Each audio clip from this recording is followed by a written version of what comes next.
அந்த லூசு எங்கேயோ போயிடுச்சு. சரி சரி, எப்படி இருக்க? நல்லா இருக்கேன். உன்னை சொல்லட்டுமா? என்ன? கல்யாணத்துக்கு அப்புறம் கொடுத்த முத்தம் தான் சூப்பரா இருந்துச்சு. உனக்கு எப்படி? ம்? சரி சரி, மேடம் என்ன பண்றீங்க? நைட்டு ஃப்ரீயா இருக்கட்டுமே, நைட்டு போட்டிருக்கியா எப்படி? ஆ? சீ, நீ ரொம்ப மோசம்ப்பா. என்ன பத்தி தெரியாதா? இப்படிலாம் பேசுனேன்னு வச்சுக்கோயே, பேசுனா என்ன பண்ணுவேன்னு எனக்கே தெரியாது. ஒன்னே ஒண்ணு பண்ணாம இருக்கோம், அதான். ஆ? ஹேய், நான் அடுத்தவன் பொண்டாட்டிடா. அதுலதான் ஐஸ் கிக்கே இருக்கு. ஹலோ, என்ன அமைதியாயிட்ட சொல்லு.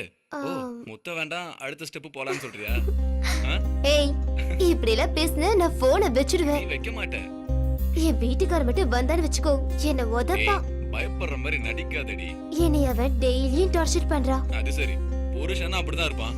நீ தான் கொஞ்சம் அட்ஜஸ்ட் பண்ணணும். ஏன் மேடம் பண்ண மாட்டீங்களா? அவன் கொன்னுடுவான். அதெல்லாம் பாத்துக்கலாம். சரி, ஏய், ஓகே, என்ன சரி, Bye. அவ்வளவுதானா?